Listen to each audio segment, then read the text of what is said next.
I wonder if the stator is bad. Could be. We should have tested that before we left. We can turn it around, at least go down here.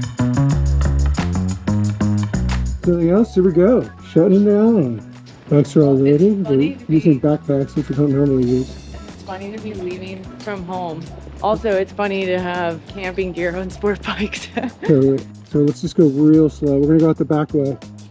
Heading towards the Rocky Mountain Loop. First stop, I think Prosser. Yeah, maybe Pullman, Eastern Washington. Eastern Washington. Yeah. Let's see what we get. Yeah, we're not getting an early start. It's like 2:47. And we were supposed to leave yesterday. And we don't know where we're staying, but it's easy to like not really plan in the States. There's a lot of options.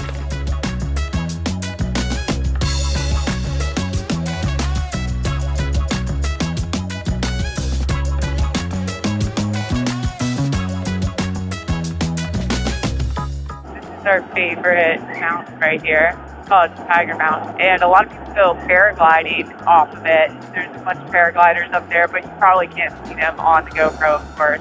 People will actually hike up with their parachutes and paraglide off. It's so fun to ride in your hometown, and it's weird to be here instead of Africa. Everything feels a lot easier. Still making our way out of town. My bike has a very weird wobble. We're not entirely sure what it is, but the handlebars are wobbling. We think maybe the brakes are dragging because of the corrosion from just storing them. You get some corrosion on the rotors, and then when they have like high spots, they kind of give some friction and then release, but it only does it on one side of the brake system because there's two calibers. It'll be, just on one of them we'll have a pressure point, so then it will cause the wheel to grab a little bit on one side, which will cause it to shake a little bit. So I'm hoping as the brake kind of wear in a little better, it'll go away. Other than that, things are great. Very easy riding. Roads are nice. Bikes turn easy. We're going to be mostly on pavement, obviously, because we're on sport bikes. So sorry for our off-road followers. We know how fun the off-road is to watch. But we'll be going through some beautiful places. Hopefully get into some good twisties. Hopefully everyone enjoys seeing these vintage sport bikes. Oh, my bike just quit. Yep. I don't really know why. It just felt like it kind of ran out of gas, but... That's what it felt like yesterday. Really? Yeah. Like it kind of sputtered and died. Yeah, and then it backfired. Interesting. It looks low. Yeah. I wonder if the stator is bad. Could be. We should have tested that before we left. We can turn it around, at least go down here, so we can kind of work on them, We got to switch the battery out. Did you bring the spare battery? I did. Oh, sick. Okay. Yeah, we'll just come down into here just so we're a little more off the road. I mean, it seems like it's more of a stator issue now. Shit. Okay, well, I guess we should change the battery and then go back. Yeah, just start taking your stuff off. We're already a day late on our departure, so this is not ideal, but see how this goes. It does seem like it would be the stator now. I mean, the battery was 100 when we left. And we're not going slow. I mean, this thing is so hot. I know. It's crazy. God, it's like, I don't know what we're going to do, though. It needs like a new stator. Well, on the 600s, it's flat tires, and on the sport bikes, it's dead batteries. We're just putting this backup battery in now to get us back to the garage. So we got the new battery in, bags back on. Sunglasses work, which is also not a great start to the trip. Now we're gonna go back to the garage and check the stator, see how it goes. The high beams on this bike are disconnected, so I'm just leaving them on high beams to help conserve some of the battery. So hopefully that'll help, and we'll make it home. It's like 15 minutes from here, so hopefully it doesn't die.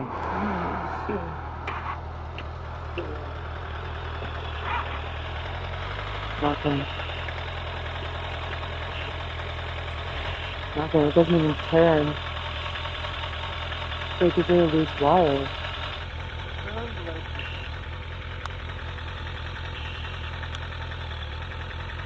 It's not even starting. I wonder if like that starting line is messed up again. It's like pretty dim. I mean, that battery could have been shit though, dude, even though it was 100.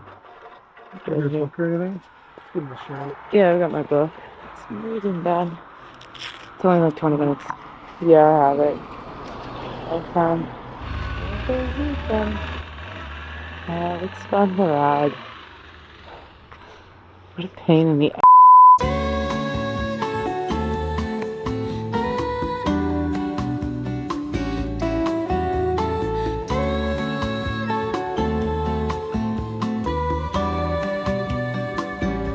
did have old batteries in this bike, so fingers crossed. It's just these batteries are hopefully we can get back and fix it tonight because we'd like to leave tomorrow. Still waiting for Ethan. He could not get the trailer because it's blocked in by the neighbor's vehicles. Now he's bringing back another battery. It's fully charged up, so hopefully it's enough to get us back. He's gonna be here soon.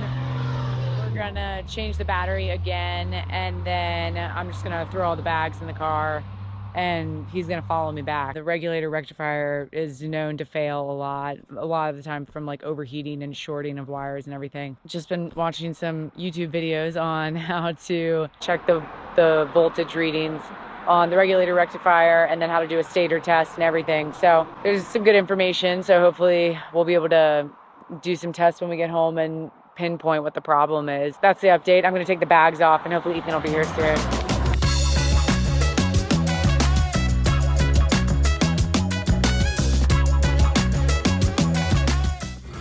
So tomorrow morning, Dana. Okay, so going to find Sal. The trailer is blocked by the neighbor's vehicles. So we brought another charged battery, the Moto Bat, which is actually a great battery, but it died the other day. Just hoping that it'll make it back home. There she is. Is it fixed? Yeah, Is it all I need fixed? a wrench. Is it all I need fixed? a wrench. We're just changing out the battery again. Hopefully it'll be strong enough to make it Back home. Totally could be a shitty battery. Absolutely. But you know, we're idiots if that's the case.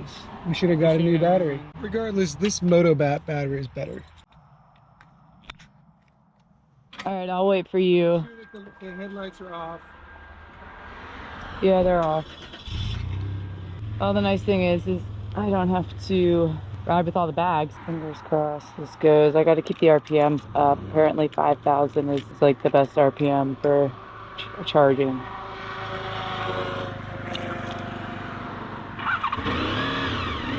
Oh. Go for it. Here we go. Hopefully it makes it home. She's trying to keep the revs up, so she's actually going kind of fast. We don't know if the stator's not charging, we have a bad battery, or both. It could just be a bad battery, which would be so annoying because we would be like halfway across the state right now. But I've suspected it's something more. I hope I'm wrong.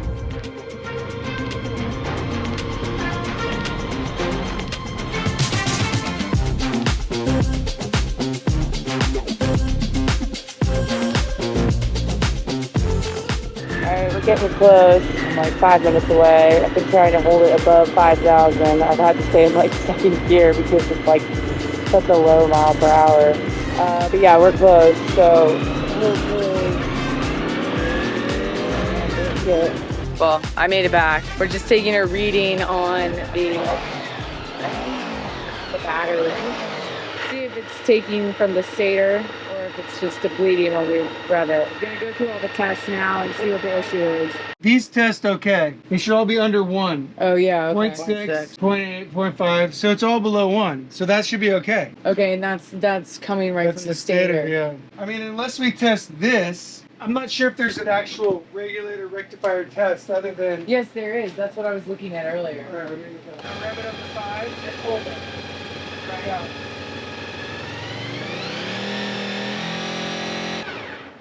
Okay, So they all checked out. Then maybe it is just the regulator making up for the bad battery. Yeah, Okay. we should probably go get a battery. Yeah. So it's next day after getting stranded on the roadside. After reading a bunch of forums, we think the old battery wrecks the starter relay solenoid. The regulator can make up for a bad solenoid, but we're not really sure. Last night, we went and picked up a new battery because we thought maybe that would be the issue. We put the new battery in, hooked it up. It still didn't read on the volt reader that it was getting charged from the stator when we would rev the engine and everything. It wasn't changing, so it seems like it's still not getting charged. We think that the solenoid failed because I guess the bike got too hot and melted the solenoid, even though we had just put a new one in. But apparently they can be faulty and you can get bad ones if you don't get the OEM one. But we couldn't even find the OEM ones. We're trying to put it in right now. It looks a little old, but we'll see how it goes. The one that we had in there, one of the connections didn't look that great. So we're wondering if maybe that was what made it fail as well. I think we finally got it all dialed. Checked the rectifier, checked the stator, the battery, everything. And it all ended up kind of being back in the main fuse solenoid area. We had the main fuse melt, so we had to repair that twice. And then we had the solenoid fail. Now we're on the second or third solenoid. It's charging, everything's good. And when the solenoid shorted, it basically kept it connected. So luckily we had the seat off because it just kept the starter going. It could have burned out the starter. We popped the battery cables off and it stopped, but that could have been a serious issue. But looks to be sorted now. Yeah, the main fuse and solenoid on these bikes, something else. Make sure that stuff's dialed. Solder, good crimping tools at least, maybe some dielectric grease. It's like any wiring, but these ones are particularly sensitive. We're on our way to at least I think Pullman today now. We'll see what happens. This is the second departure on the Great Rocky Mountain Loop. It's like 2 o'clock, so an hour earlier than yesterday. The bike was able to start on the off and on the run option, so that was kind of weird, but it was just dirty. Ethan cleaned it out really good and now it's working well, so I can actually turn the bike off. It's like 93 degrees here and we're going east. It's supposed to be like 100 degrees out in eastern Washington, so we're gonna get really hot. The bike's gonna get extremely hot. Hopefully nothing else melts because God, it's gonna be difficult if something does. We gotta go because we're supposed to make it to Denver in like 4 days, so we don't want to kill ourselves.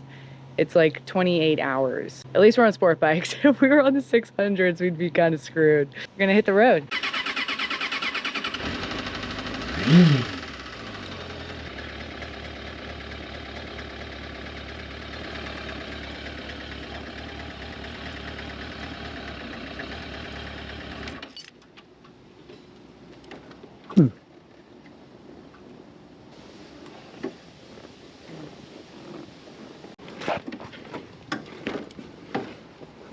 So how's this gonna go?